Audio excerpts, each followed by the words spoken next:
Cold storage association, federation of cold storage का और UP cold station का धन्यवाद देता हूं कि आज ये मुझे प्रेजेंटेशन करने का यहाँ मौका दिया है। जो मैंने पिछले 30 साल में सीखा है उसको कुछ आपके साथ शेयर करूंगा। जो मेरा इंडिया में इंटरनेशनल एक्सपीरियंस है उसके बारे में थोड़ी बात करूंगा। और शुरुआत करते हैं। बेसिकली ऑटोमेशन, जब हम कहते हैं कि ऑटोमेशन ऑटोमेशन ऑटोमेशन तो एक्चुअली ऑटोमेशन मतलब क्या होता है, इसकी फंडामेंटल क्या होती है? क्योंकि अमोनिया रेफ्रिजरेशन या ऑटोमेशन ये कोई जादू नहीं है, मैजिक नहीं है, बेसिक साइंस है। साइंस को अगर हम समझेंगे तो इस चीज को हम अपने लिए जैसे चाहिए उस तरह से इसको इम्प्लीमेंट कर सकते हैं। जिस तरह से हमको किसी आसानी होगी स्टेप वाइज में या वन शॉट में हम इसको इम्प्लीमेंट कर सकते हैं। उसमें कहाँ पे करना है इसके बारे में बात करूंगा। तो पहले हम लोग बेसिक के बारे में बात करेंगे। और पिछले 2 सेमिनार में हमने देखा था कि रेफ्रिजरेशन सिस्टम्स होती है अलग अलग टाइप की। तो जो अपने यहाँ पे एप्लीकेबल ज्यादा यूज होती है उसके बारे में थोड़ा बात करूंगा और फिर ऑटोमेशन के बारे में बात करूंगा। अमोनिया, हम लोग कह रहे हैं अमोनिया यूज करो। पहले 2 सेमिनार में भी इसके और बात हुआ था। तो ये इसमें क्या है? क्योंकि ये सबसे बेटर है, क्योंकि सबसे पुराना रेफ्रिजरेंट है, सबसे सस्ता है। -45 से +15 तक सब रेंज में एक ही यूज होता है। इसकी एनवायरमेंटल कुछ भी नहीं है। अगर ये एटमॉस्फेयर में लीक होता है तो इमीडिएटली हवा में वो डिस्पर्स हो जाता है। एटमॉस्फेयर लाइफ इसकी 0 है, वहां पे रहता नहीं है। वो थर्मोडायनेमिकली स्टेबल है। और सबसे बढ़िया बात है कि इसके सारे प्रोडक्ट्स या इसकी जितने भी controls, wall system, product, component लगने वाले सब कुछ हिंदुस्तान में बनता है। हमको इंपोर्ट करने की या चाइना के ऊपर या किसी और देश के ऊपर हमें उसके ऊपर डिपेंड रहने की कोई जरूरत नहीं है। हिंदुस्तान में अमोनिया रेफ्रिजरेंट की हर चीज बनती है और जो चीज यहाँ बनती है वो रिपेयर भी होती है। तीसरी एक सबसे बड़ी चीज होती है कि अमोनिया, हम लोग कहते हैं कई बार, वो कुछ लॉबीज होती है वो कहती है अमोनिया डेंजरस है, अमोनिया में आपको तकलीफ, अमोनिया में ये हो जाता है। तो यहाँ पे एक मैं बताना चाहूंगा कि अमोनिया का एक्चुअली 2%, जितना अमोनिया दुनिया में बनता है उसमें से सिर्फ 2% ही है जो इसमें यूज होता है रेफ्रिजरेशन में। बाकी सारा अमोनिया एक तो एग्रीकल्चर इंडस्ट्री में जो हम लोग खत लगा देते हैं उसमें जाता है, इंडस्ट्री में जाता है, हेयर डाइज में जाता है। सिर्फ 2% जो है दुनिया का जो अमोनिया बनता है, सिर्फ 2% रेफ्रिजरेशन में जाता है। और अगेन ये इंडिया में बनता है, तो यहाँ से हमको गैस इंपोर्ट करने की जरूरत नहीं है। अब फंडामेंटल, जैसे मैंने कहा था कि बेसिक क्या है अमोनिया रेफ्रिजरेशन की और ऑटोमेशन की एफिशिएंसी और सेफ्टी के साथ क्या रिलेशन है। ऑटोमेशन का मतलब क्या होता है? जैसे अभी अरविंद जी ने कहा, मुकेश जी ने कहा कि हमें एक ऐसा सिस्टम चाहिए जिनसे कम से कम आदमी का इंटरफेरेंस हो और बिना आदमी के काम करे, उसका वो ऑटोमेशन है। अगर थेरोटिकली हम जाएंगे तो इसको कंट्रोल सिस्टम कहते हैं। कंट्रोल सिस्टम में 2 टाइप होते हैं, ओपन टाइप और क्लोज टाइप। ओपन टाइप का मतलब ये होता है कि एक प्रोसेस होता है जिसमें से अपने को सिग्नल जनरेट किया जाता है। जैसे हम देखेंगे अपनी ट्रैफिक लाइट होती है, ट्रैफिक लाइट कितने साल से चल रही है, वो भी एक ऑटोमेशन है। शायद 30-35 साल पहले ट्रैफिक लाइट नहीं होती थी हर जगह। यहाँ जहाँ पे मेन चौराहा होता था वहां पुलिस खड़ा रहता था और पुलिस आपको बताता था लेफ्ट जाओ राइट जाओ। उसकी जगह टाइमिंग आ गया है। घर में अपने माइक्रोवेव होता है या वॉशिंग मशीन होता है जिसमें हम लोग टाइम सेट कर देते हैं और वो टाइम के हिसाब से वो सिस्टम चलता है।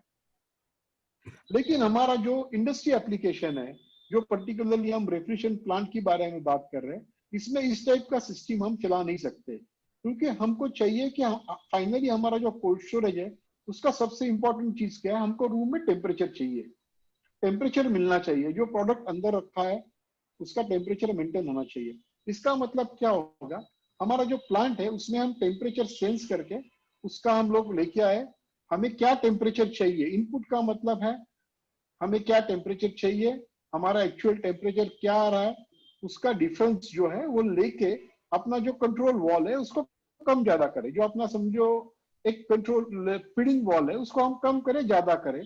तो ये क्लोज लूप सिस्टम हो गया, क्योंकि हम इसके आउटपुट टेम्परेचर सेंस करके इसको फीडबैक दे रहे हैं। एक छोटा सा एग्जाम बता रहा हूँ, उसे डिटेल में अगले बात करेंगे। तो ये सिस्टम हमको चाहिए कि हमारा जो टेम्परेचर है, जो रूम का टेम्परेचर है, उसको फाइनली हम मेंटेन करें और सबसे कम पावर में मेंटेन करे। ये सब करने का जो सिस्टम है वो ऑटोमेशन है। अब ये करना क्यों है, मुकेश जी ने जैसे कहा कि कंप्रेसर्स होते हैं, उसको मैन्युअली लोड अनलोड करना मुश्किल हो जाता है टेम्परेचर के हिसाब से। 2 रूम में टेम्परेचर आ गया, 1 रूम में नहीं आया, तो 1 रूम के लिए कंप्रेसर चलाना है, इसको उसको अनलोड कर दो। सबसे बड़ा मैंने जो एक्सपीरियंस देखा है, पर्टिकुलरली जब ग्रेविटी फीड प्लांट होता है, तो अपने यहाँ पे रिसीवर के ऊपर, हेडर के ऊपर वॉल की बैंक लगी रहती है, और ऑपरेटर जो है वो हर रूम के वॉल को खोलता है, कम करता है, ज्यादा कर देता है, वो पूरा मैनुअल होता है। अगर उसको सोना होता है तो सारे वॉल को धीरे धीरे कम करके सो जाता है, कंप्रेसर को पार्ट लोड कर देता है, और प्लांट चलता रहता है। टेम्परेचर आने के लिए टाइम लगता है, और वो ऑपरेटर इसी में खुश रहता है कि लिक्विड कंप्रेसर पे नहीं आएगा। तो ये सारी जो चीजें होती है, ये अगर हमारे कोई 2 रूम बंद करनी है हमको, या 2 रूम में टेम्परेचर आ गया है, तो वो क्या कर देता है, खाली उसका फीड का वॉल बंद कर देता है। लेकिन उसमें प्रॉब्लम ये होता है कि सक्शन का वॉल खुला रहता है। सक्शन का वॉल खुला रहने से क्या हो जाता है, अंदर का लिक्विड जो है उसका टेम्परेचर नीचे चला जाता है। और जो अपना ये होता है कॉइल होता है, उसके ऊपर फ्रॉस्टिंग हो जाती है। तीसरी चीज होती है, जैसे कोल्ड स्टोरेज बड़े बन जाते हैं, उसमें से टेम्परेचर रिकॉर्ड करना या ह्यूमिडिटी लिखना वो होता नहीं है। रात में अंदर जाके अंदर का मीटर कोई देखता नहीं है। या मैंने तो कई जगह देखा है कि वो ऑपरेटर एक बार 2-4 बार रीडिंग लेने के बाद अगले दिन से रात के टेम्परेचर वही लिखते जाता है जो पहले 4 दिन थे, अंदर जाके दिखते भी नहीं है। एनर्जी हमारी कंप्रेसर, हर कंप्रेसर में अपनी कितनी एनर्जी कंज्यूम हो रही है, कौन सा कंप्रेसर बेटर चल रहा है, कौन सा कंप्रेसर इनएफिशिएंट चल रहा है, ये पता नहीं चलता है। ये सारी चीजें क्या है, मतलब जो ऑपरेटर है उसके ऊपर हम लोग डिपेंड होते हैं। तो वो जो गलती करेगा या जो उससे गलती होगी, उसकी खामियां, उसकी काम करने की खामियां है, उसकी कीमत एज ए ओनर अपने को देनी पड़ती है। वो ओनर हम किस तरह से देते हैं, या तो पावर में, बिजली में देते हैं, या प्लांट की सेफ्टी में देते हैं। अगर उसने गलती कर दी, लेवल कंट्रोल देखा नहीं, लिक्विड देखा नहीं, लिक्विड कंप्रेसर पे आ गया, कंप्रेसर टूट जाता है। और जब हम कहते हैं कि एनर्जी एफिशिएंसी, यस, हमारे हमको बढ़िया से बढ़िया एनर्जी एफिशिएंसी मिलनी चाहिए, इसका मतलब क्या है, हमको कम से कम पावर लगनी चाहिए। मतलब गाय जो है अपनी, उसने कम चारा खाना चाहिए लेकिन दूध ज्यादा ज्यादा देना चाहिए। तो ये सारी करने के लिए हमें जो हमारी जो प्लांट की डिजाइन रिक्वायरमेंट है, जैसे अगर हमारा रूम टेम्परेचर 2 डिग्री चाहिए हमको, तो -3 या -4 पे अपना प्लांट चलना चाहिए सक्शन टेम्परेचर पे, उसी पे चलना चाहिए। अगर -4 की जगह हमारा -10 पे चल रहा है, इसका मतलब अपना प्लांट इनएफिशिएंट चल रहा है, हमारी पावर ज्यादा लग रही है। अगर हमारा डिस्चार्ज टेम्परेचर अपने एम्बिएंट टेम्परेचर हिसाब से डिस्चार्ज टेम्परेचर 12 12.5 होना चाहिए, अगर 14.5 है, इसका मतलब हमारा इनएफिशिएंट चल रहा है। हम लोग उसको इसके लिए पावर दे रहे, और हमारी जो हम लोग ज्यादा डेवलप में काम करेंगे, तो हमारी कंप्रेसर की वेयर एंड टेयर ज्यादा बढ़ने वाली है, हमारी मेंटेनेंस कॉस्ट ओवरऑल बढ़ने वाली है। ये सारी चीजें अवॉइड करने के लिए हमको ऑटोमेशन करना है। ये सारी चीजें हम जितने बेहतर मेंटेन करें, जितनी बेहतर तरीके से हम इसको कंट्रोल करते रहे, रिक्वायर कंडीशन पे मेंटेन करते रहेंगे, उतनी हमें प्लान हमारा बढ़िया चलने वाला है। आनंद जी, इसमें बीच में 1 मिनट हाँ जी। अपने मेंबर्स के लिए थोड़ा सा समझा दूं मैं, जो आप बोले हैं अभी टेम्परेचर के और प्रेशर के बारे में। हाँ जी। आनंद जी का कहना है कि अगर हमारे कमरे में अगर हमको 2 डिग्री टेम्परेचर रखना है, तो अमोनिया का टेम्परेचर हमको -4 से -2 से -5 के बीच में रखना चाहिए। इसका मतलब ये हुआ कि अगर अपने देखें तो सक्शन प्रेशर जो है हमारा प्लांट का, वो हम 42 डिग्री और 43 डिग्री के बीच में हम रखे हैं। ठीक है ना आनंद जी, सही कह रहा हूं मैं? बिल्कुल। तो 42-43 PSI पे अगर हम अपने प्लांट को चलाते हैं तो मोस्ट एफिशिएंट प्लांट होगा सक्शन साइड। इसी तरीके से अगर हम अपना डिस्चार्ज साइड का प्रेशर देखें तो वो हमारा 175 से 185 प्रेशर के बीच में है। आइडियली 175 से 80 होना चाहिए, जिसपे अगर हमारा डिस्चार्ज प्रेशर पे प्लांट चल रहा है तो जो है डिस्चार्ज साइड का मोस्ट एफिशिएंट है। और इसी की तरह 42 सक्शन तक अगर हम चला रहे हैं तो वो मोस्ट एफिशिएंट प्लांट हमारा चल रहा है। आनंद जी। Thank you Arvind ji. तो ये ऑटोमेशन करना है, तो क्योंकि हमारा रेफ्रिजरेशन प्लांट जो है, इसमें बेसिकली हीट ट्रांसफर लिक्विड से, अमोनिया लिक्विड से अपने एयर में होता है, और अमोनिया लिक्विड उसका इवेपोरेट होकर गैस बन जाता है। तो हमारा जितना अमोनिया का लिक्विड हमारे प्लांट में रूम में रहेगा, अपने इवापोरेटर में रहेगा, कॉइल में रहेगा, उतनी हमको परफॉर्मेंस सबसे ज्यादा मिलनी चाहिए। लेकिन आप सब जानते हैं कि लिक्विड को कॉम्प्रेस किया नहीं जाता है, तो लिक्विड कॉम्प्रेस हो नहीं सकता है। जो कॉम्प्रेसर है अपना, जिसका काम क्या है, कंप्रेसर का काम यह है कि जो अपना गैस है उसका टेम्परेचर हम बढ़ा देंगे एम्बिएंट टेम्परेचर से, वाटर टेम्परेचर से ज्यादा, जो पानी के कांटेक्ट में आने के बाद, हवा के कांटेक्ट में आने के बाद वापस लिक्विड बन जाएगा। क्योंकि आप देखिए हमारा रेफ्रिजरेशन सिस्टम एक क्लोज लूप सिस्टम है, जिसमें अमोनिया हमको हर बार चार्ज नहीं करना पड़ता। अगर प्लांट ठीक से चल रहा है, जैसे लास्ट टाइम गुरानी ने ये बताया, तो हमारा तकरीबन जितना अमोनिया शुरुआत में डाला हुआ है उसी से अपना पूरा प्लांट चलना चाहिए, एक्स्ट्रा अमोनिया की जरूरत नहीं पड़नी चाहिए। तो ये इवेपोरेटर में हमें लिक्विड मेंटेन होना चाहिए, जितना मैक्सिमम लिक्विड रहेगा उतना अपना प्लांट में हीट ट्रांसफर जल्दी होगा, टेम्परेचर जल्दी आएगा, प्रोडक्ट का टेम्परेचर जल्दी मेंटेन होगा, तो हमें उतनी परफॉर्मेंस बेटर मिलेगी। लेकिन हमारे कंप्रेसर पे लिक्विड आ जाएगा तो अपना कंप्रेसर टूट जाएगा, इसलिए हमें कंप्रेसर पे लिक्विड नहीं आने देना चाहिए। दूसरी चीज होती है प्रेशर। प्रेशर कैसे, जैसे अभी अरविंद जी ने कहा कि हमारा अगर -4 टेम्परेचर है और तो 42 PSI पे हमारा प्लांट चलना चाहिए, -2 है तो अपना हमारा प्लांट 47 PSI पे चलना चाहिए। तो अपना जो ये पूरा जो रेफ्रिजरेशन साइकिल है, ये पूरा refrigeration cycle pressure temperature chart के ऊपर डिपेंड है। मैं चार्ट आगे दिखाऊंगा, आपके सबके पास होगा ही। तो अगर हमारा प्रेशर सही रहेगा तो टेम्परेचर सही आएगा, टेम्परेचर सही आएगा तो अपने को परफॉर्मेंस ज्यादा मिलेगा। फिर बात आती है टेम्परेचर की। टेम्परेचर हमें चाहिए क्योंकि उसी लिए तो पूरा रेफ्रिजरेशन प्लांट बना हुआ है। रेफ्रिजरेशन का मतलब ये है कि जो एम्बिएंट टेम्परेचर नहीं है उससे नीचे वाला टेम्परेचर मेंटेन करने के लिए हम लोग ये सारा सिस्टम लगा रहे हैं रेफ्रिजरेशन का। और फिर अगर हमारा आलू रख रहे हैं तो हमें वो कार्बन डाइऑक्साइड देखना चाहिए। अगर हमारे ग्रेप्स या फ्रूट्स रखे हुए हैं तो हमें रिलेटिव ह्यूमिडिटी देखनी चाहिए। रिलेटिव ह्यूमिडिटी का मतलब ये होता है कि हवा में कितना पानी, मॉइस्चर पानी एब्सॉर्ब हो सकता है, उसकी हवा की कैपेसिटी। तो जितने हवा में मॉइस्चर ज्यादा रहेगा प्रोडक्ट से अगर हमारे हवा में मॉइस्चर ज्यादा रहेगा तो प्रोडक्ट से पानी हवा में जाएगा नहीं और प्रोडक्ट की क्वालिटी बेटर रहेगी। अगर रूम में मॉइस्चर कम रहेगा तो अपने प्रोडक्ट के अंदर का जो पानी है, मॉइस्चर है, वो हवा में जाएगा और प्रोडक्ट सिकुड़ जाएगा। इसका सबसे बड़ा एग्जांपल है ग्रेप्स। ग्रेप्स को हम जब स्टोर करते हैं तो उसमें 95% ह्यूमिडिटी एयर में होनी चाहिए। अगर ग्रेप्स के रूम की ह्यूमिडिटी कम हो जाएगी तो ग्रेप में से जो पानी है वो हवा में चला जाता है और वही पानी, और ग्रेप सिकुड़ जाते हैं और वही पानी कॉइल के ऊपर फ्रॉस्ट बन के जम जाता है। तो ये बहुत जरूरी है कि हमारी जो ह्यूमिडिटी रिक्वायरमेंट है, जो हमारे रूम में चाहिए, वो मेंटेन होनी चाहिए।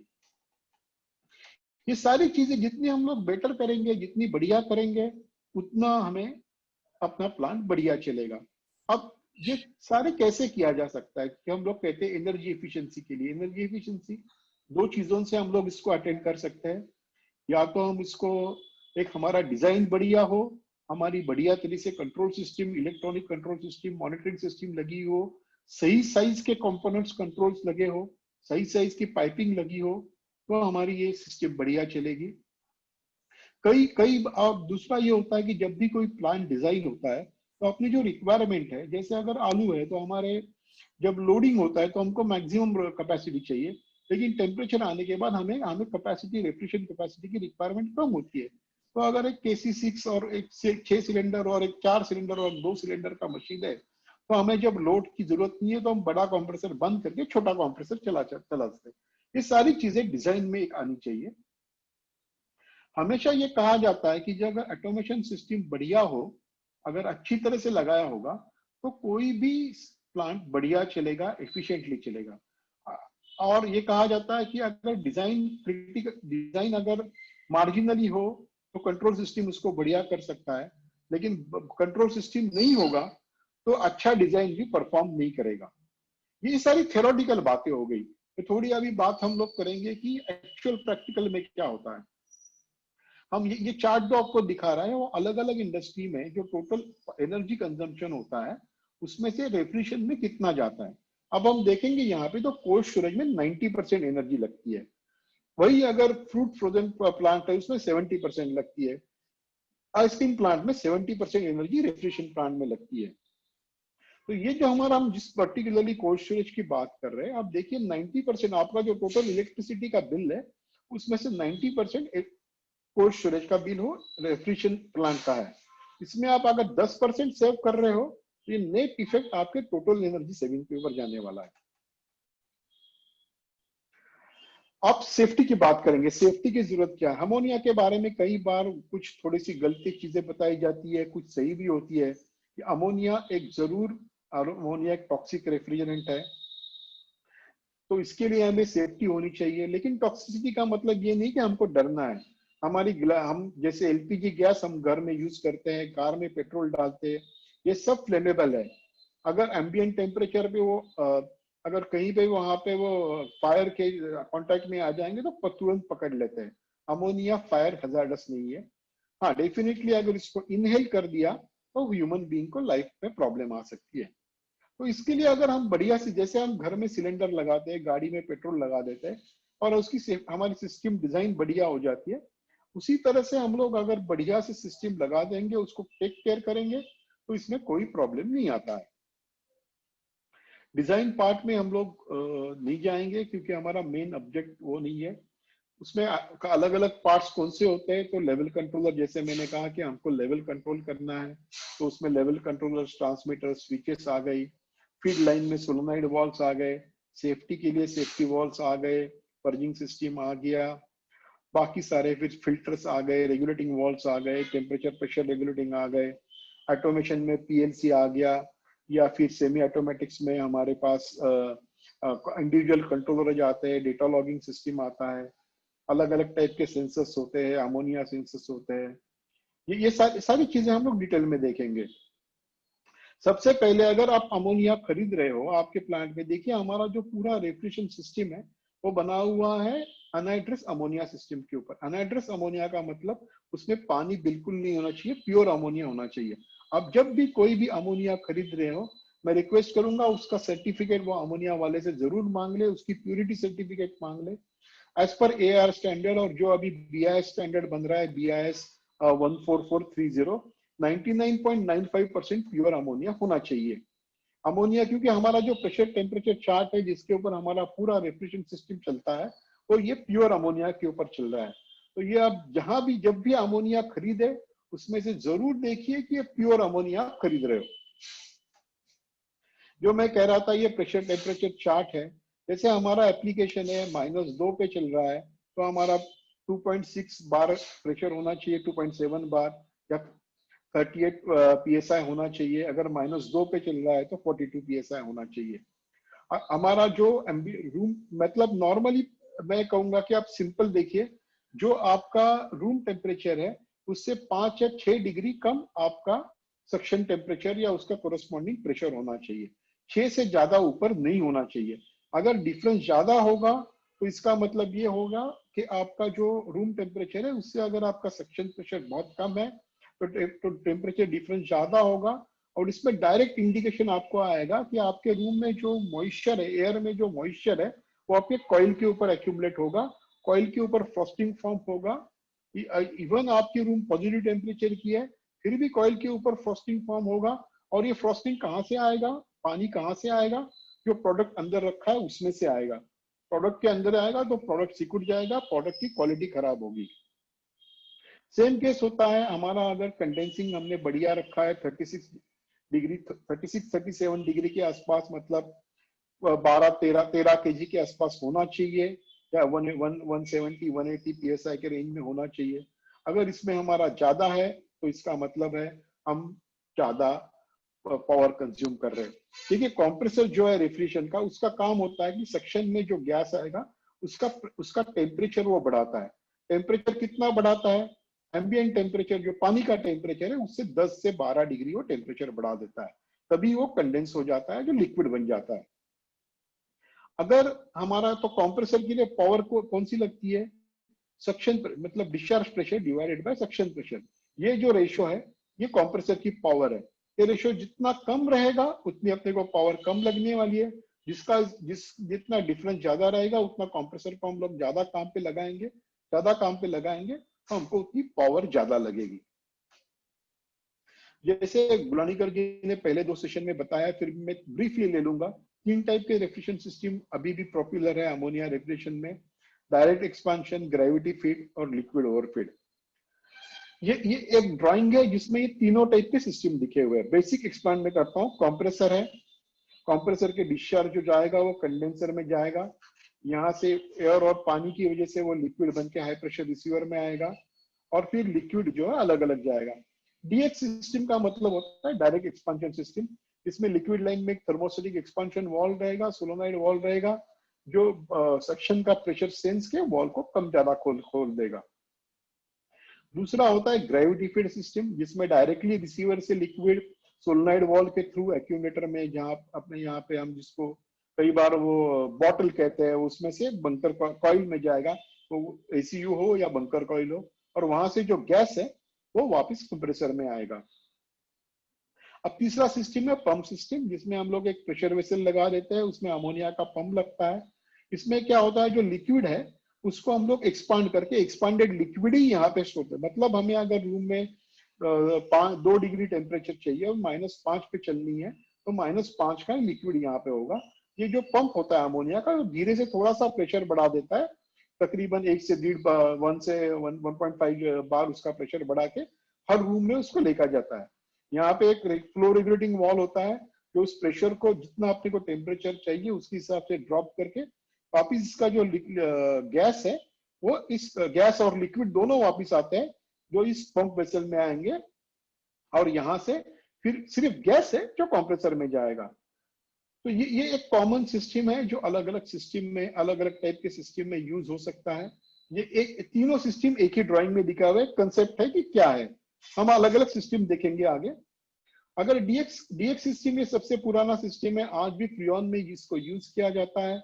इसमें थर्मोस्टेटिक एक्सपांशन वॉल है, और जो इवेपोरेटर के इनलेट में डिफ्यूजर के थ्रू लगाया जाता है, और वो वापस अमोनिया में ज्यादातर यूज नहीं होता। एक तो इसकी है कि इसमें कैपेसिटी कम होती है, आपको नंबर ऑफ यूनिट ज्यादा लगाने पड़ते हैं, जैसे फ्रियोन में होता है।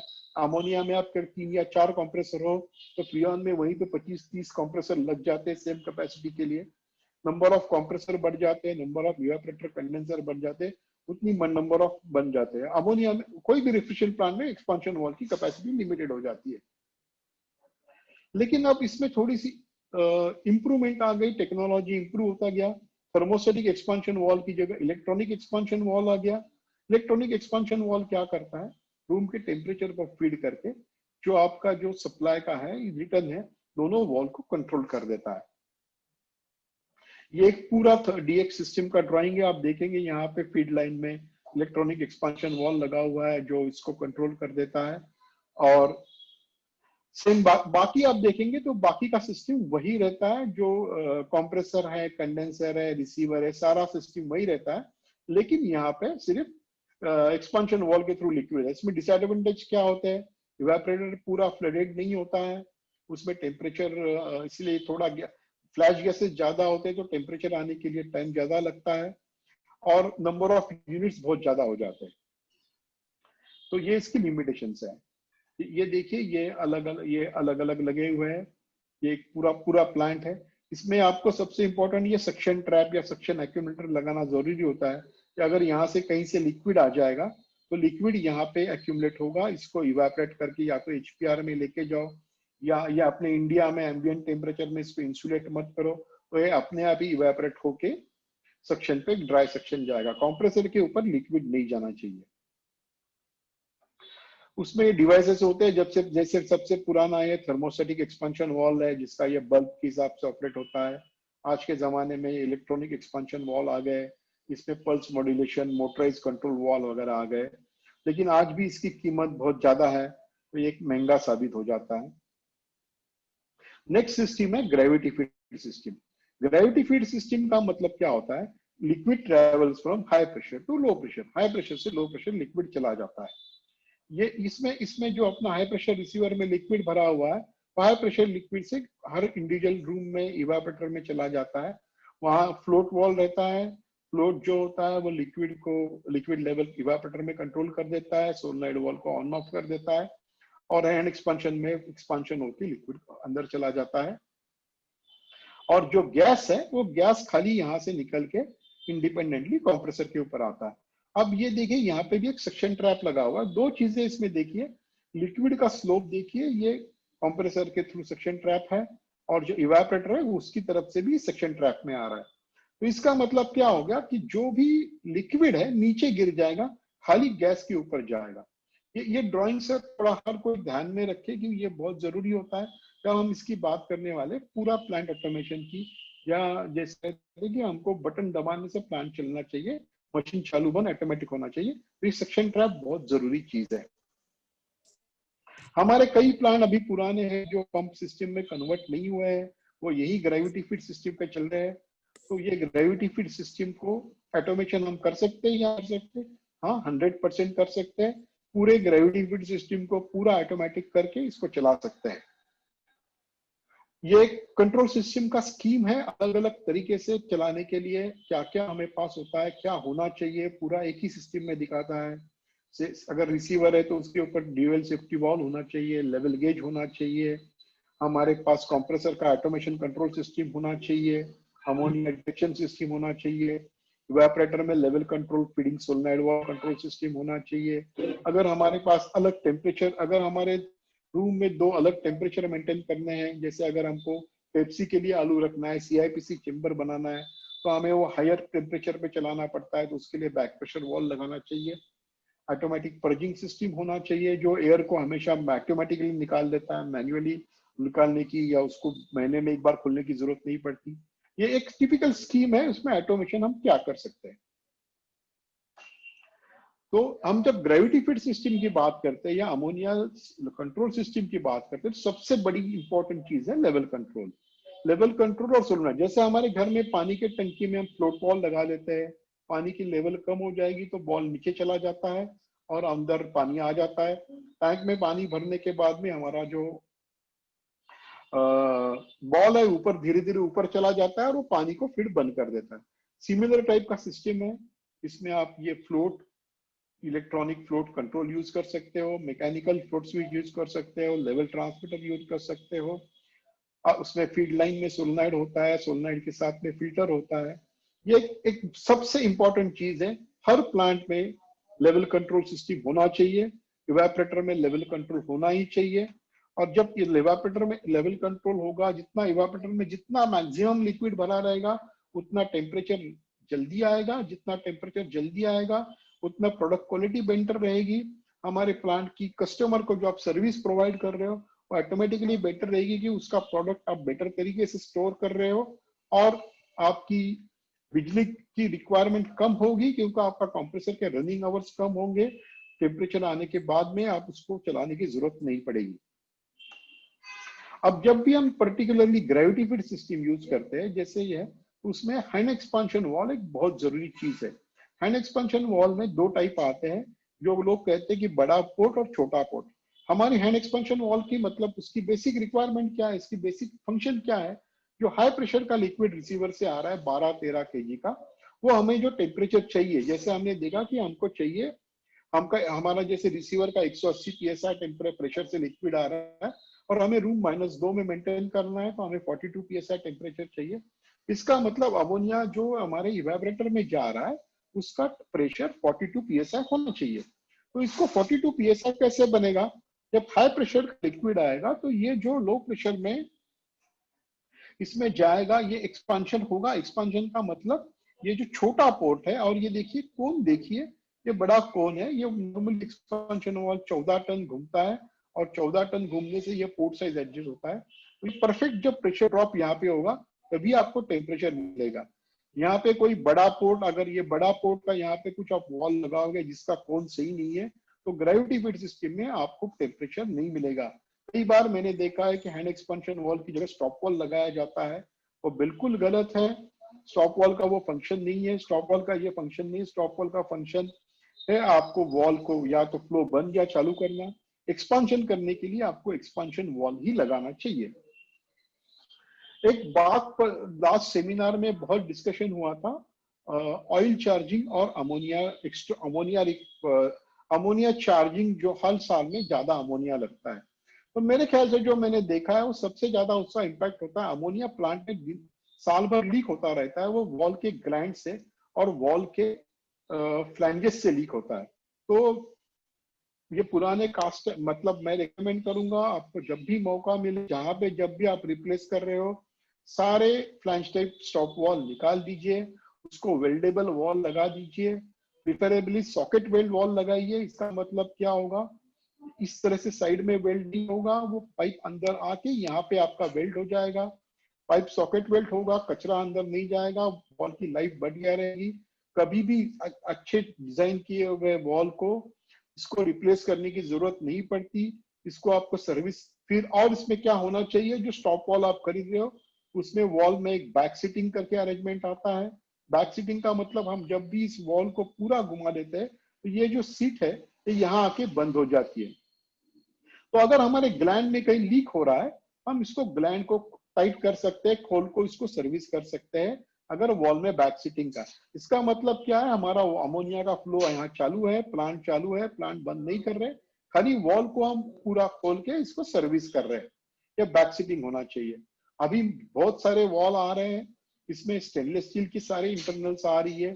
जरूर चेक कीजिए कि ये जो कोन है वो स्टेनलेस स्टील के हैं, ये ग्लांड स्टेनलेस स्टील की है, स्टेम स्टेनलेस स्टील की है। वॉल के सीट अच्छे कार्बन फिल्ड टेफ्लॉन के आपको मिल रहे हैं। उसमें अगर ये बॉल बेरिंग सिस्टम दिया हुआ है तो और बेटर है, क्योंकि जब इसको कोई एक्स्ट्रा टाइट करेगा तो ये अपने आप जगह पे घूमेगा, सीट को डैमेज नहीं करेगा।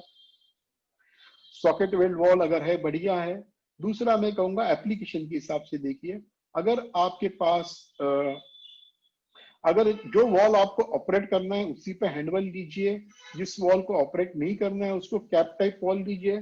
पर्टिकुलरली जितने भी वॉल आउटसाइड में लगे हुए, प्लांट के बाहर लगे हुए, उसको कैप टाइप में लीजिए, क्योंकि उसको डेली खोलना नहीं है, इसको ऑपरेट नहीं करना है, तो बेटर होगा। ये खराब नहीं होगा, अंदर से लीक नहीं होगा। दूसरी एक चीज मैं बताना चाहूंगा, एंगल टाइप वॉल आजकल आते हैं मार्केट में। कई बार आपने यहाँ पे देखा होगा, आपने स्ट्रेट वॉल लगाया जाता है, उसके बाद में एंगल होता है, बेंड होता है। तो ऐसे जगह पे आप एंगल टाइप वॉल लगाइए, तो बेंड की जगह एंगल टाइप वॉल लगेगा, और उसमें आपका एक बेंड बचेगा, एक प्रेशर ड्रॉप का पॉइंट कम होगा, वेल्डिंग जॉइंट्स कम होंगे, और स्ट्रेट वॉल की जगह एंगल टाइप वॉल लगेगा। इसमें भी जहां इसको चलाना नहीं है वहां पे कैप टाइप लगाइए, जो वॉल खोलने हैं बस उसी जगह पे हैंडविल लगाइए। लेवल कंट्रोल क्यों करना है, जैसे मैंने कहा था कि हमें मैक्सिमम लिक्विड मेंटेन करना है। इवापोरेटर में कंप्रेसर पे लिक्विड नहीं आने देना है। जितना इवापोरेटर हमारा फ्लडेड रहेगा, जितना इवापोरेटर में अमोनिया रहेगा, उतनी हमको बेटर मिलेगी। कंप्रेसर पे जितना लिक्विड नहीं आने देंगे, कंप्रेसर को सिर्फ गैस देंगे, तो कंप्रेसर की लाइफ बढ़िया मिलेगी, कंप्रेसर का सक्शन प्रेशर लोअर रहेगा। और फाइनली टोटली देखा हुआ है, मेरा एक्सपीरियंस है कि अगर मैंने कई कोल्ड स्टोरेज में जहाँ पे लेवल कंट्रोल सिस्टम नहीं लगा हुआ था, उसको जगा के लेवल कंट्रोल सिस्टम लगा के उसको वर्किंग में लाया हुआ है, तो कंप्रेसर का ऑपरेशन 20 से 22 घंटे जो डेली चलता था उसको 12 से 14 घंटे हो गया है। उसमें काफी एनर्जी सेविंग होता है, काफी बढ़िया आपको टाइम सेविंग मिलता है, और सबसे बढ़िया है कंप्रेसर की लाइफ बढ़ जाती है। टिपिकली हमारा जो कॉइल होता है, वो एसीयू रहे, बंकर कॉइल रहे, उसमें एक लिक्विड फीड लाइन है, एक लिक्विड रिटर्न लाइन है। हम लोग इसको एक्यूमुलेटर लगा देते हैं, या इसको हम लोग कई जगह पे, ये टिपिकली ऑपरेटर लोग इसको बॉटल कहते हैं बेसिक। लेकिन ये सबसे बढ़िया इंपॉर्टेंट चीज है, ये लिक्विड सेपरेटर है। लिक्विड सेपरेटर का मतलब क्या है कि लिक्विड का जो फीड है आपका वो इसमें आना चाहिए, तो इसमें से अंदर कॉइल जाएगा, कॉइल से ज्यादातर जो लिक्विड या गैस आएगा, गैस अगर लिक्विड आ रहा है तो यहाँ पे वो लिक्विड वापस अंदर सिस्टम में जाएगा, और इसमें से सिर्फ गैस जो है वो कंप्रेसर के ऊपर जाएगा। हम इसको कॉइल को 100% फ्लडेड रखेंगे, ये लेवल फ्लोट चेंबर होगा, आपका फ्लोट स्विच होगा, वो लेवल सेंस करेगा, वो कॉइल को भरा रहेगा, गैस ही सिर्फ ऊपर एक्यूमुलेटर से कंप्रेसर जाएगा, उतना बढ़िया अपने को सिस्टम चलेगा। इसके अलग अलग टाइप होते हैं, अलग अलग एप्लीकेशन होते हैं, मैं जो लेने की कोशिश करूंगा। पहले तो होता है हॉरिजॉन्टल एक्यूमुलेटर।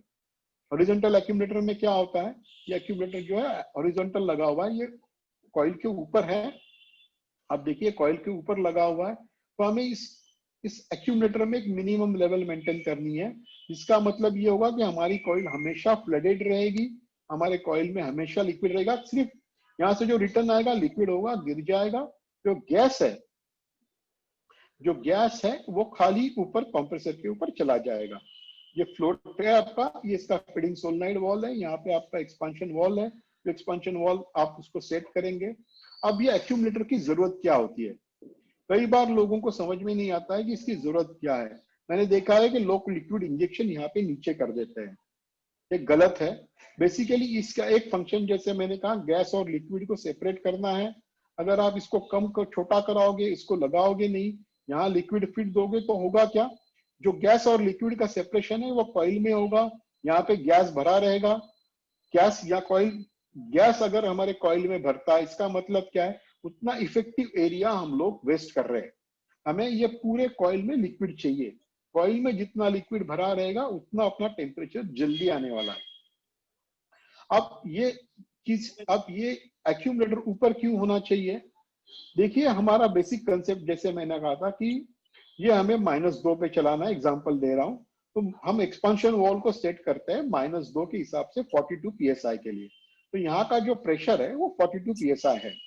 अब हमारा लिक्विड का प्रेशर भी 42 psi है, और लिक्विड अंदर आके यहाँ इवापोरेट होके यहाँ पे जो बनने वाला है वो भी 42 psi का गैस है। तो लिक्विड अंदर जाके यहाँ से गैस निकलेगा कैसे, अगर प्रेशर एक ही रहेगा तो नीचे जाएगा नहीं। इसलिए जो एक्यूमुलेटर लगता है, इसमें जो ये वर्टिकल हाइट या लिक्विड कॉलम बन जाता है, जो प्रेशर डिफरेंस, जो यहाँ पे प्रेशर जनरेट होता है, उससे लिक्विड अंदर चला जाता है, और ये प्रेशर, एक्स्ट्रा प्रेशर जो लिक्विड को दे देता है, उसमें लिक्विड अंदर जाके खाली गैस ऊपर चला जाता है। इसलिए ये एक्यूमुलेटर होना, इसकी ये बॉटम फीड लाइन से ऊपर की हाइट, ये बहुत जरूरी चीज है। आप जितना बढ़िया से करोगे उतना अपना सिस्टम बढ़िया चलेगा। ये कुछ एक्चुअल इंस्टॉलेशंस के फोटो है, आप देखेंगे। ये एक्यूमुलेटर के हॉरिजॉन्टल एक्यूमुलेटर है लगे हुए कॉइल में, कुछ कहीं पे वो रूम के अंदर है, कहीं रूम के बाहर है। यहाँ पे ये 2 कॉइल के लिए कॉमन लगा हुआ है। अपने हिसाब से रिक्वायरमेंट से इसको लगा सकते हो। जितना ये लेवल कंट्रोल सिस्टम बढ़िया चलेगा उतना बढ़िया अपना प्लांट चलेगा। दूसरा टाइप होता है वर्टिकल एक्यूमुलेटर। वर्टिकल एक्यूमुलेटर का फंक्शन भी वही है। यहाँ पे आपका ये सेम है, सिर्फ ये हॉरिजॉन्टल की जगह ये वेसल वर्टिकल हो जाता है। ये टिपिकल वर्टिकल एक्यूमुलेटर्स के फोटोज है कुछ लगे हुए। ये जैसे ये देखिए कोल्ड रूम में लगे हुए हैं। ये बेटर ये है कि कोल्ड रूम के बाहर इसको लगाइए, तो अंदर कोई कनेक्शन नहीं रहेगा। जितना अंदर कनेक्शन नहीं रहेगा उतने लीकेजेस के चांसेस कम रहेंगे। फिर आता है हमारा बंकर कॉइल। अभी भी कई जगह पे बंकर कॉइल यूज हो रहा है। कई लोगों का कहना है कि बंकर कॉइल में हमें परफॉर्मेंस ज्यादा मिलता है। बंकर कॉइल में नॉर्मली ये एक्यूमुलेटर डिजाइन और ये एक्यूमुलेटर बनाना बहुत इंपॉर्टेंट चीज है। लोग 4 इंच का पाइप लगा के इसको लगा देते हैं नीचे ऊपर बंद करके, गलत है। जो आपके इसका जो बंकर कॉइल का जो लिक्विड वॉल्यूम है उसके हिसाब से आपका ये एक्यूमुलेटर ये जो है लिक्विड सेपरेटर बनना चाहिए। इसको आप जितना बढ़िया बनाओगे, इसमें जितना बढ़िया इसको करोगे, उतना अपना बंकर कॉइल में परफॉर्मेंस बढ़िया मिलने वाला है। मेरा एक्सपीरियंस है, एक्यूमुलेटर अच्छा लगाओ, आपको गारंटेड लेवल कंट्रोल सिस्टम और बंकर कॉइल में भी परफॉर्मेंस बढ़िया मिलेगा। ये कुछ बंकर कॉइल के इंस्टॉलेशंस के फोटो है, आप देखिए। जो कॉइल के लेवल है उसमें ये फ्लोट लगे हुए, एक्यूमुलेटर काफी बड़ा ऊपर है, तो इसमें लिक्विड सेपरेशन और ये ज्यादा अच्छा मिल जाता है। ये कुछ और फोटोज है, फीड सोलेनॉइड वॉल है। ये दो कॉइल में कॉमन एक्यूमुलेटर लगा हुआ है। ये कुछ प्रॉब्लम्स है जो मैंने देखे हुए, जो आपके साथ, अगर आप एसीयू लगाओ, बंकर कॉइल लगाओ, हर जगह पे हो जाता है। अगर आपकी ये कॉइल में चोकिंग है, कॉइल में ऑयल फंसा हुआ है, यहाँ से कचरा निकाला नहीं है, तो आप देखिए यहाँ पे जो लिक्विड है वो फ्लोट में भरा हुआ है और कॉइल में कोई लिक्विड नहीं जा रहा, कॉइल पूरा खाली है। इसमें कभी टेम्परेचर नहीं आएगा। दूसरा देखिए, ये एक्यूमुलेटर का साइज भी काफी छोटा है। थ्योरेटिकली एक्यूमुलेटर कितना होना चाहिए, जो आपका जो कॉइल है उसका जो लिक्विड वॉल्यूम है वो उसके 20% लेवल में बैठना चाहिए। उस साइज का आपका एक्यूमुलेटर बनना चाहिए। यहाँ पे देखिए ये पूरा लाइन जो है एक्यूमुलेटर जो है इसमें सारा ऑयल भरा हुआ है। ऑयल भरने से क्या है, फ्लोट के ऊपर गैस साइड में एक्यूमुलेटर के ऊपर सारा फ्रॉस्टिंग है, कॉइल के ऊपर कुछ भी नहीं है। ये इस तरह से ये इतना ऑयल भरा हुआ है, इतना ऑयल निकालना जाना पड़ा है। इसका मतलब क्या है, डिस्कशन हुआ था कि ऑयल कितना लगना चाहिए। थ्योरेटिकली ऑयल लगना ही नहीं चाहिए। ऑयल सेपरेटर से ऑयल आपका रिटर्न सिस्टम होना चाहिए, या जो ऑयल सेपरेटर बढ़िया लगाओ, उतना जितना बढ़िया ऑयल सेपरेटर रहेगा इंडिविजुअल कंप्रेसर के रहेगा, ऐसा ऑयल आएगा नहीं। क्योंकि ये ऑयल क्या कर देता है, आपकी लाइंस को क्लोज कर देता है, ऑयल में लिक्विड नहीं जाने देता, परफॉर्मेंस टाइम में प्रॉब्लम आ जाता है, टेम्परेचर वो आता नहीं है, टेम्परेचर आने के लिए टाइम लगता है, फिर अंदर जाके सारे ऑयल को निकालना पड़ता है। एक मेरा एक्सपीरियंस बताता हूँ, हमने एसोसिएशन के साथ में 2 सेमिनार किए थे 3-4 साल पहले। तो लास्ट ईयर में हम जब आगरा में एग्जीबिशन था, तो गाजीपुर से कुछ लोगों के लिए सेमिनार किया था। जब वहां उनसे बात हुई थी, तो वहां पे उन्होंने बताया था कि जो प्रेजेंटेशन में एक्यूमुलेटर के बारे में हमने ऑयल सेपरेटर के बारे में बताया था, तो उन्होंने ऑयल सेपरेटर बनाने के बाद में उनकी ऑयल कंजम्पशन जो है वो सिर्फ 10% हो गई है। मतलब अगर वो साल में 500 लीटर ऑयल लगता था, अभी सिर्फ 50 लीटर ऑयल लग रहा है। कंप्रेसर की वेयर एंड टेयर कम हो गई है, प्लांट का परफॉर्मेंस बढ़ गया, क्योंकि उन्होंने पुराने जो लोकली बने हुए ऑयल सेपरेटर थे उसको निकाल के बढ़िया वाले डेमिस्टर पैड वाले ऑयल सेपरेटर लगा दिए। तो ये छोटी छोटी इन्वेस्टमेंट्स है जो आपके प्लांट को ऑटोमेटिकली बढ़िया कर देती है। दूसरी चीज होती है, प्लांट में कचरा नहीं आना चाहिए, साफ होनी चाहिए, मेंटेन होनी चाहिए, उसके लिए फिल्टर लगने चाहिए। एक ये कोल्ड स्टोरेज का आप देखिए एग्जांपल है, कितना कचरा हो सोलनाइड वॉल और फ्लोट में भरा हुआ है। अगर इतना सारा कचरा रहेगा, एक्सपेंशन वॉल चोक होगा, आपका लाइन सारा चोक होगा। ये देखिए कचरे से फिल्टर फट गया है, तो आपका प्लांट चलेगा नहीं। इसका मतलब क्या है, रेगुलर उसको साफ होना चाहिए। प्लांट से कचरा निकालने के लिए हमारे पास बढ़िया सिस्टम होना चाहिए। ये जाना ही नहीं चाहिए इंस्टॉलेशन में गलती हुई है या कहीं अंदर पानी गया हुआ है, पानी की वजह से अंदर का रस्टिंग हो रहा है। ये कुछ बंकर कॉइल में इंस्टॉलेशन की प्रॉब्लम है। जैसे देखिए फ्लोट को काफी ऊपर लगा हुआ है, काफी ऊपर लगाने से क्या हो गया है कि वो यहाँ पे लिक्विड सेपरेशन नहीं हो रहा है, पूरा एक्यूमुलेटर में ही लिक्विड भर रहा है। तो फ्लोट का फंक्शन होगा नहीं, कंप्रेसर पे लिक्विड आएगा। यहाँ पे फ्लोट का जो कनेक्शन है वो उसी पाइप को दिया हुआ है, एक्यूमुलेटर को दिए बिना, तो ये चलेगा नहीं। अगर जिसको जब ऊपर कर दिया तो ये फ्लोट इस तरह से ओके हो गया। एक जो एक्सपीरियंस मैंने शेयर किया था, देखा हुआ था, एक कॉइल मैन्युफैक्चरर का डिजाइन था जिसमें उन्होंने हेडर में ये ऐसा दोनों तरफ से ये बनाया हुआ है, और दूसरा है जिसमें ये आप देखिए इसको ऊपर से लिया हुआ। इसमें क्या हुआ, इसमें कुछ दिन चलने के बाद में नीचे ऑयल एक्यूमुलेट हो गया। अब यहाँ जो एक्यूमुलेट हुआ ऑयल है उसको निकाल नहीं सकते, किसी भी हालत में इसको निकाल नहीं सकते, ड्रेन नहीं हो सकता ये। तो यहाँ पे इसका परफॉर्मेंस 1 साल के बाद एकदम खराब हो गया। और ये जो है इसमें ये ऊपर से ऐसा लिया हुआ है, इसमें ऑयल ड्रेन बढ़िया से हो रहा था, तो ये परफॉर्मेंस सालों से ये फॉइल चल रहा है। ये सारी चीजें जो मैन्युफैक्चरर जिससे प्रोडक्ट आप खरीद रहे हो, ये सारी चीजें आपको देखनी चाहिए। और एक एक्सपीरियंस जो मैं अभी कह रहा था कि बंकर कॉइल और पॉजिटिव टेम्परेचर, उसके बाद में भी इतना इतना फ्रॉस्टिंग आया हुआ है। तो ये जो फ्रॉस्टिंग, ये सारा जो फ्रॉस्टिंग है ये आपके प्रोडक्ट से आया हुआ है। क्योंकि टेम्परेचर डिफरेंस, सक्शन प्रेशर और आपके रूम का टेम्परेचर में डिफरेंस बहुत ज्यादा था, तो जो भी हवा का मॉइस्चर है सारा यहाँ पे एक्यूमुलेट होके कॉइल पे एक्यूमुलेट हो रहा है। तो मॉइस्चर हवा में आ रहा है, मतलब कहाँ से आ रहा है, सारा जो आ रहा है, जो आपका जो प्रोडक्ट है, प्रोडक्ट में से निकल के आ रहा है। ये इसमें एक तो ice is bad conductor, ice से हीट ट्रांसफर होती नहीं है। अब जिस तरह से इसको बनाते हो तो इसमें अंदर अमोनिया से कोई लिक्विड बाहर नहीं जा, हीट ट्रांसफर नहीं होगा, आपका टेम्परेचर नहीं आएगा, और आपका कंप्रेसर खाली चलता रहेगा और प्रोडक्ट खराब हो जाएगा। ये सारी चीजें आपको अवॉइड होनी चाहिए, सिस्टम चलनी चाहिए। नेक्स्ट सिस्टम आता है पंप सिस्टम का, यहाँ पे ओवरफीड पंप लिक्विड फीड सिस्टम इसको कहा जाता है। इसमें आप देखेंगे तो बेसिक सिस्टम जो है कंप्रेसर, कंडेंसर, रिसीवर, ये सारा वही कॉमन रहता है। यहाँ पे सिर्फ एक्यूमुलेटर पंप, जो एक्यूमुलेटर हम अलग अलग रूम में लगा देते थे लिक्विड सेपरेटर, एक यहाँ पे कॉमन हो जाता है।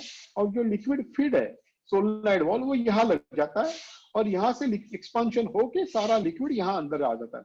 जैसे इसका मतलब होगा कि यहाँ का जो लिक्विड है ये -2 का 42 psi का लिक्विड है जो यहाँ पे होगा, जो इंडिविजुअल हम रूम में करते थे।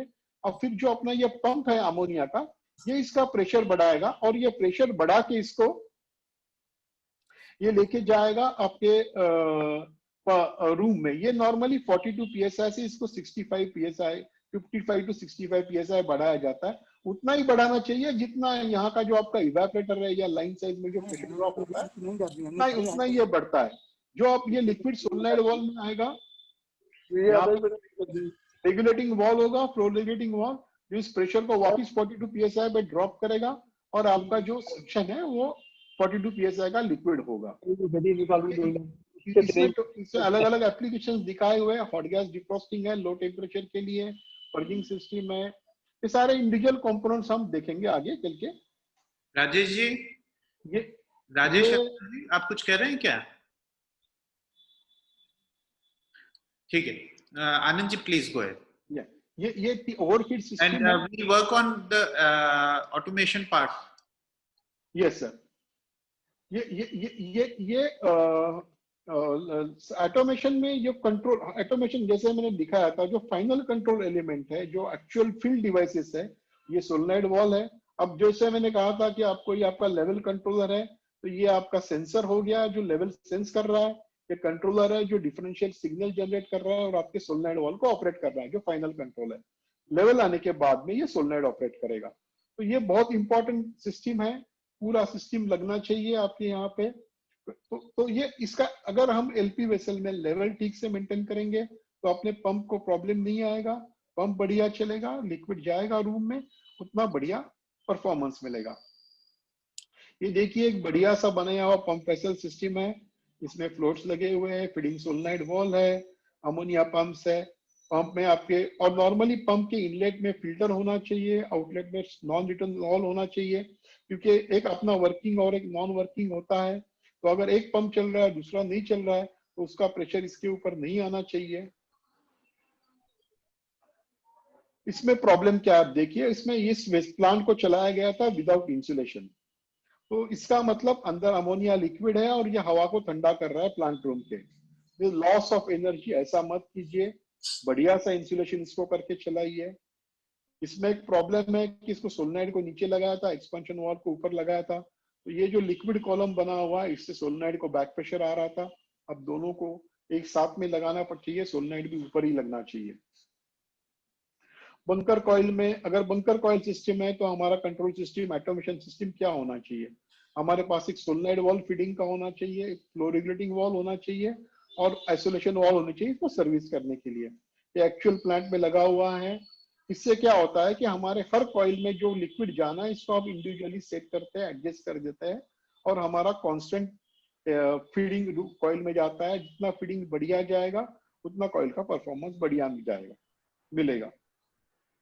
अगर हमारा एसीयू सिस्टम है तो भी हम इसी को लगा सकते हैं।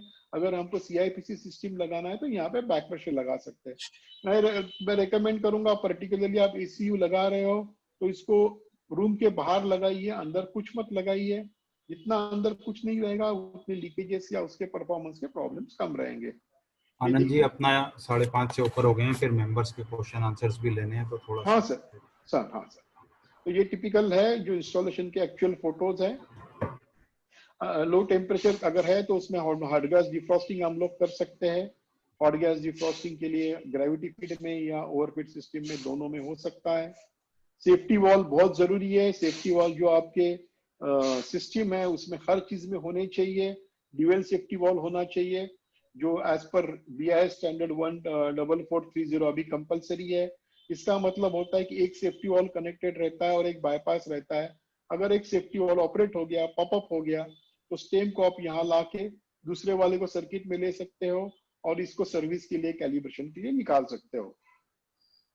सेफ्टी वॉल का फंक्शन जो होता है, जो सेट प्रेशर है, जैसे अगर हमने 300 PSI का लिया हुआ है तो +-10% में होना चाहिए। मतलब 300 PSI पे खुलना चाहिए, 330 के पहले पूरा खुलना चाहिए और 300 PSI तक 270 में ये पूरा बंद होना चाहिए। जितना कम डिफरेंस में यहाँ ये ऑपरेट होगा उतना अमोनिया का वेस्टेज कम होगा। आने चौथी बात ये होती है, कितना हाँ जी, क्या हम लोग को जो है रखना चाहिए सेफ्टी वॉल का सेट प्रेशर क्या हाँ, होना मैं चाहिए? वही कह रहा था, सेफ्टी वॉल का सेट प्रेशर कितना होना चाहिए। अब देखिए हमारा नॉर्मल जो मैक्सिमम डिस्चार्ज प्रेशर है वो 15 kg होता है।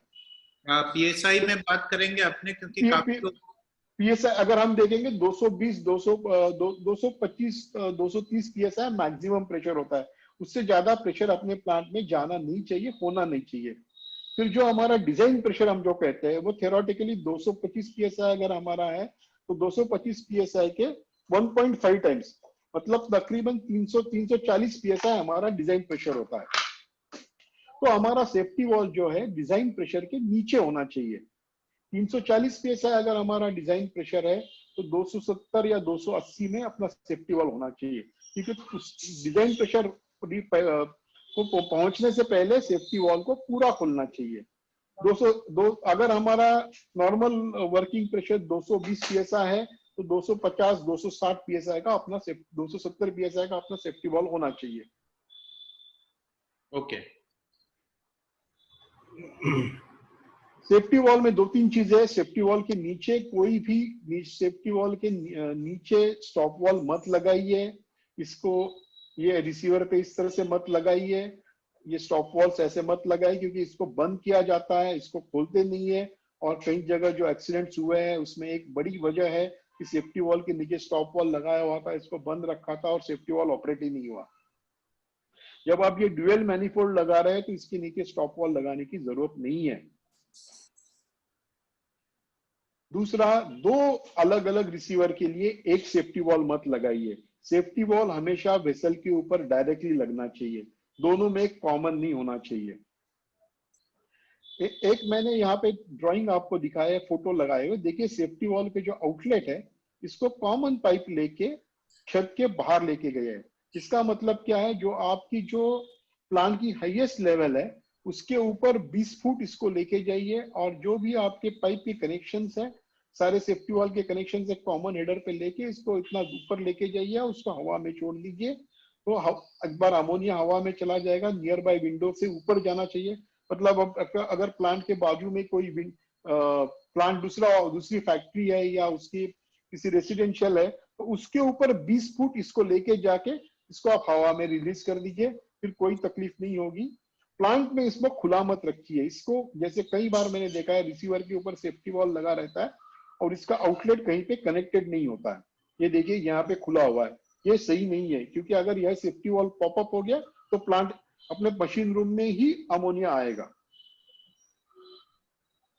ऑयल ड्रेन वॉल आता है मैनुअल लोडिंग, क्योंकि कई बार ऑयल निकलता नहीं है। आदमी जब ऑयल निकलने लगता है तो वो मैनुअल वॉल जब भी खुलता है वो फंस जाता है, तो अचानक से अमोनिया आ जाता है। तो इसलिए स्प्रिंग लोडेड वॉल आता है जिसको आप हाथ से दबाओगे तभी ये खुलेगा, हाथ खुल जाएगा तो ये वॉल ऑटोमेटिकली बंद हो जाता है। लेवल गेजेस है, लेवल गेजेस में कांच वाला इस तरह से मत रखिए, खुला वाला। ये देखिए कांच यहाँ पे फूट गया है और यहाँ से अमोनिया लीक हो सकता है। एक अच्छा सा रिफ्लेक्स टाइप लेवल गेज लगाइए।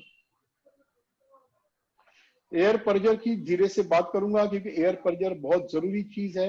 आपका जो अमोनिया प्लांट में प्रेशर होता है वो एयर का, अगर एयर रहेगा तो जो आपका एक्चुअल प्रेशर है वो एयर और रेफ्रिजरेंट का प्रेशर होता है। गैस लॉ से प्रेशर की, दोनों प्रेशर की एडिशन होती है। आपको कैसे पता चलेगा प्रेशर है? आपका जो रिसीवर है उसका आप प्रेशर देखिए, जो गेज पे दिखा रहा है। जो आपका लिक्विड है बॉटम में, वो लिक्विड का टेम्परेचर देखिए, उसका सैचुरेटेड प्रेशर देखिए, जो डिफरेंस है वो सारा एयर का प्रेशर है। ये सिंपल चीज है। एयर से क्या होता है, आपकी डिस्चार्ज प्रेशर बढ़ती है, कंप्रेसर की वेर एंड टेयर बढ़ती है, आपकी लोड बढ़ जाती है, पावर कंजम्पशन बढ़ जाता है। अगर आपके पास 0.5% अगर एयर है तो 0.8% पावर बढ़ता है। अगर हमारे पास 4% एयर है तो हमारी पावर है 6.5% बढ़ती है। ऑटोमेटिक पर्जिंग सिस्टम लगाइए, मैनुअल पर्जिंग के ऊपर भरोसा मत रखिए, क्योंकि ऑटोमेटिक पर्जिंग से ही अमोनिया निकलता है। ये क्या होता है देखिए, जो मैनुअल पर्जिंग है वो आदमी हफ्ते में 15 दिन में, 1 महीने में एक बार करता है। तो जब तक पर्जिंग नहीं करता है तब तक आपकी एयर प्लांट में एक्यूमुलेट होती है।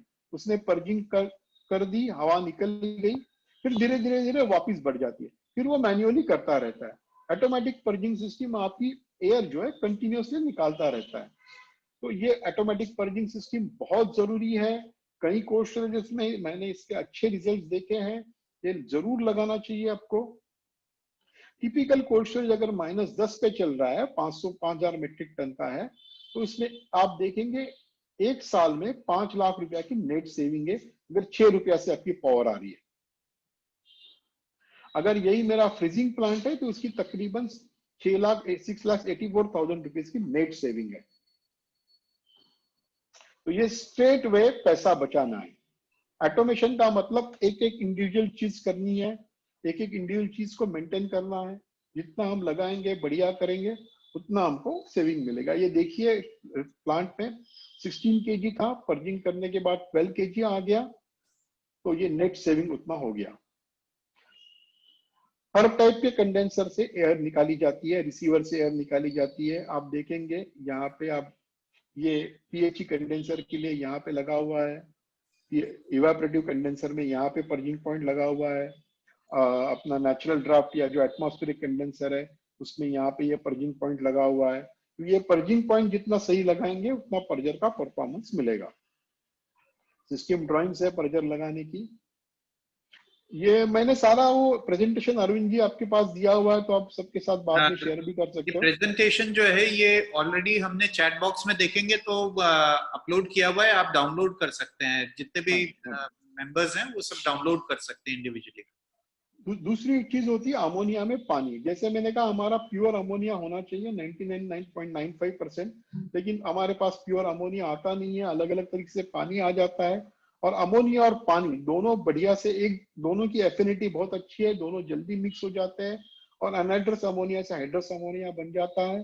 और जैसे अमोनिया में पानी आ जाता है, अपना परफॉर्मेंस जो है पूरा चेंज हो जाता है।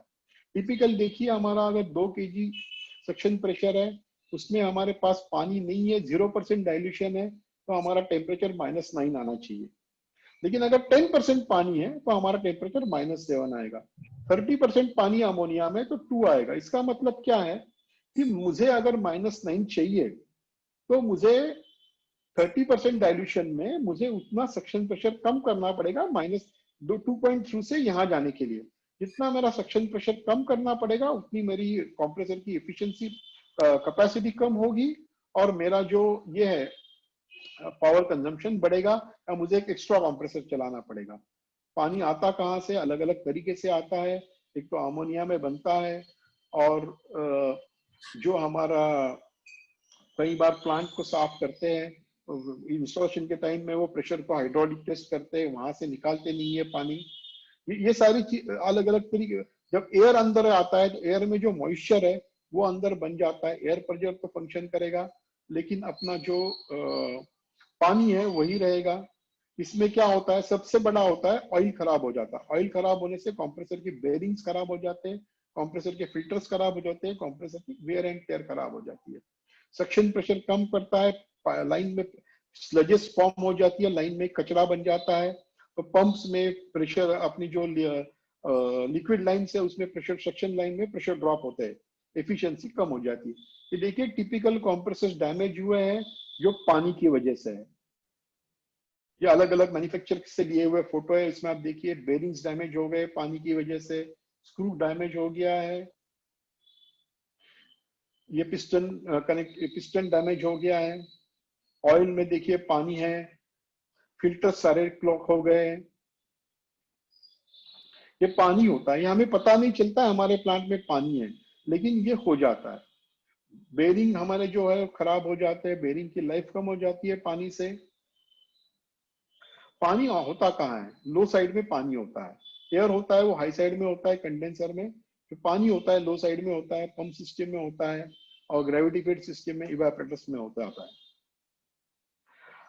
क्या होता है कि पानी जो है उसकी एफिनिटी बहुत ज्यादा है, वो पानी अमोनिया में मिक्स हो जाता है।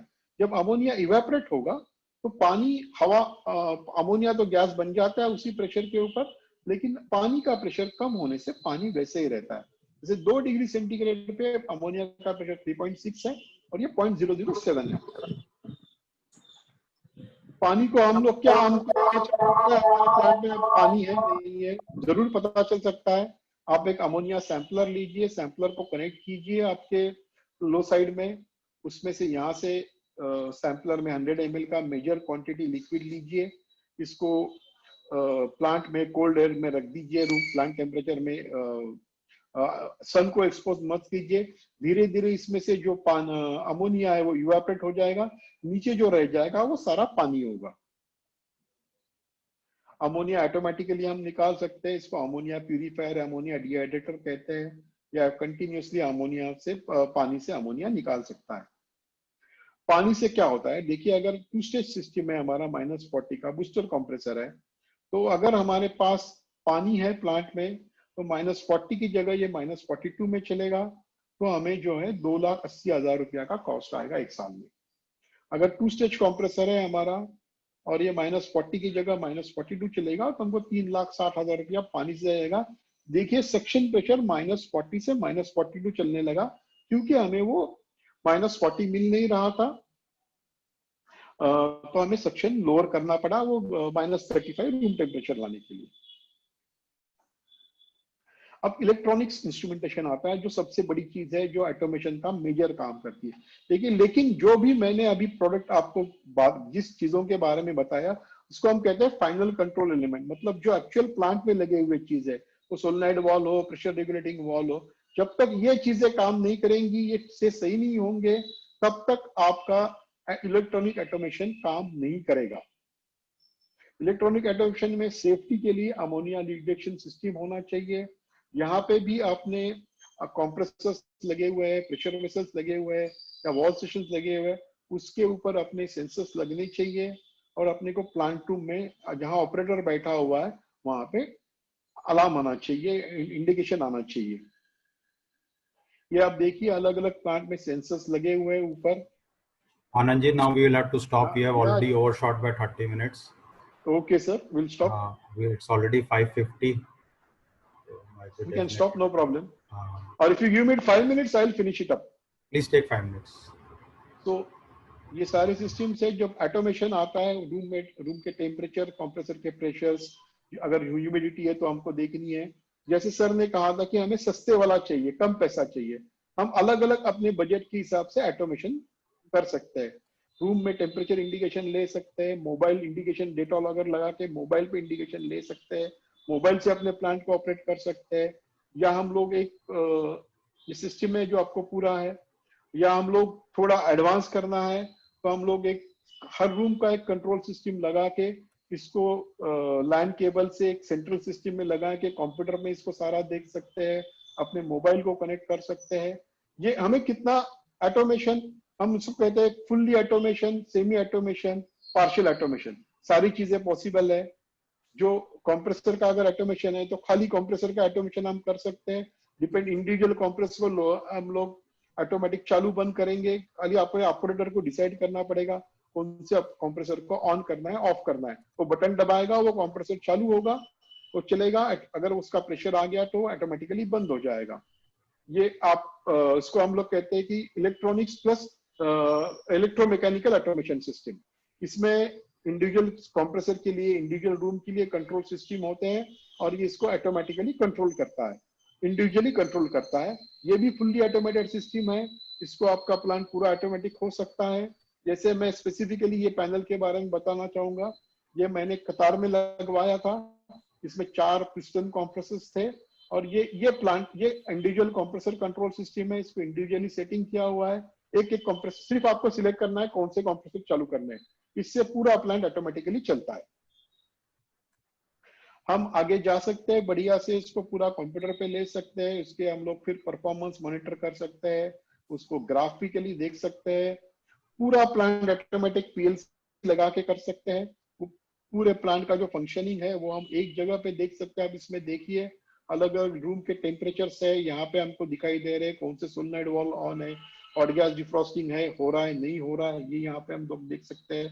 कंप्रेसर में कंप्रेसर्स की कौन से कंप्रेसर ऑन है, ऑफ है, कौन सा प्लांट, ये आपका एलपी वेसल कितना फ्लडेड है, उसमें लिक्विड कितना है, ये सारा कर सकते हैं। ये depends on how much money we want to spend and how much automation we want to do.